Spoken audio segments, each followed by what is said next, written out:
My name's Amy. I'm a 24-year-old graphic designer. I'm currently single, focusing on my work and living alone in my grandparents' house in the neighboring town where I grew up. I've had no issues with my work relationships, but my real family has always been a source of trouble for me. I have an older sister, Melissa, who's 2 years older and was always favored by her parents. As a child, I loved to draw, but Melissa would often mock me, saying things like, "Mom, Amy's doodling again. It's embarrassing that she's my sister." She'd snatch my drawings and throw them away. My parents always sided with Melissa, nodding along to everything she said. They told me I needed to work and bring in money after finishing school, but my maternal grandparents disagreed and took me in. Thanks to them, I attended high school in a nearby town. I wanted to repay them after graduating, but they encouraged me to pursue vocational school instead. I've always loved creating original characters, so I went to graphic design school. Even as a student, I entered logo and design competitions.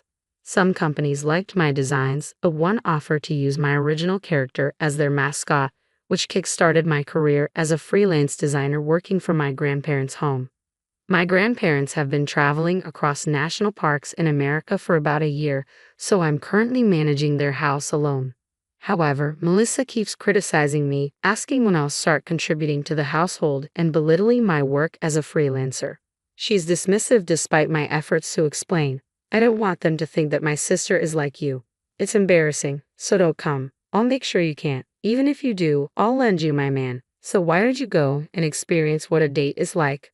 It seemed that my sister did not want me to attend.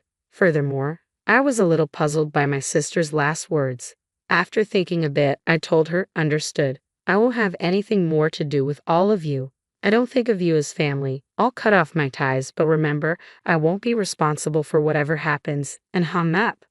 As I was about to hang up, I had a feeling that my sister was sneering at my words, but I ended the call without worrying about it.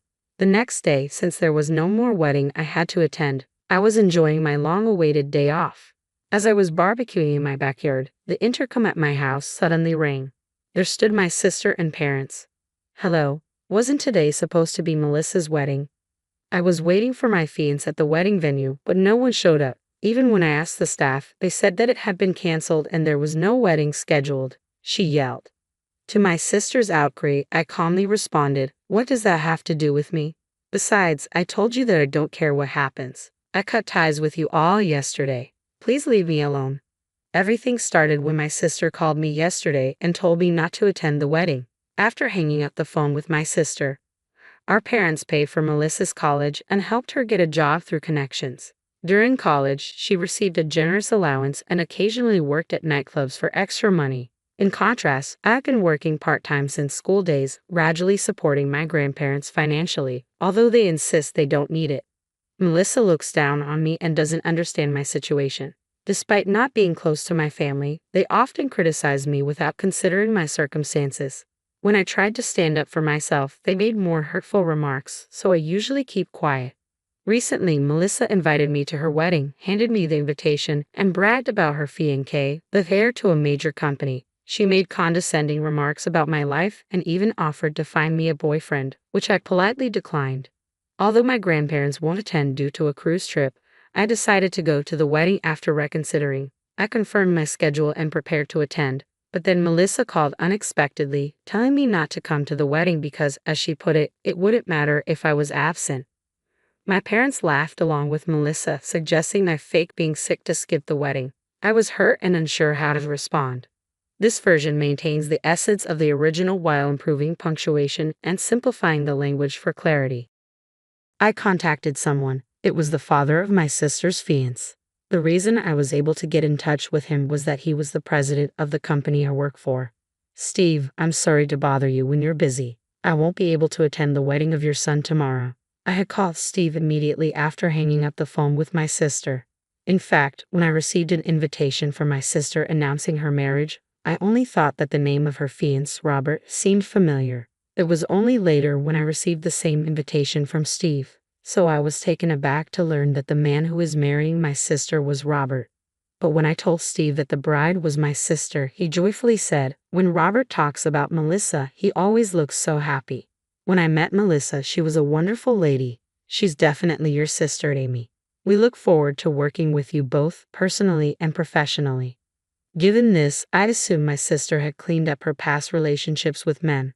However, the fact that I was unable to attend because my sister told me not to come to the wedding was something I felt I had to tell Steve, who I had promised to meet at the wedding. When I did, Steve asked me, "What happened? The ceremony is tomorrow, isn't it? Did you overwork yourself and get sick?" He seemed very worried about me. It was a bit hard for me to say, but I decided to relay exactly what my sister had told me. She told me a bottom-rung loser like he should not attend the wedding tomorrow. She called you a bottom-rung loser even though you're such a successful designer. Does your sister not know? He seemed outraged that I was being called a loser. The only people who understand me are my grandparents, who are currently overseas. And about what my sister said, I told a story about my family that I had never told anyone before. Apparently, Steve immediately told Robert about the conversation, and Robert was very angry too. Steve's family values their kinship, thinking of their employees as family. Although I'm not an employee, they seem to value me as well because I work with them, considering me as part of the family. We don't consider people who can't cherish the family we value as our family. We're sorry, but we can't accept your family into ours, he said to me.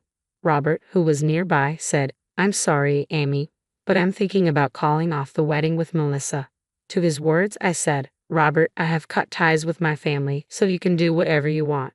Also, there's something else I need to tell you," and decided to share a certain fact. "What is it?" Robert, not knowing what he was about to be told, responded in a worried voice.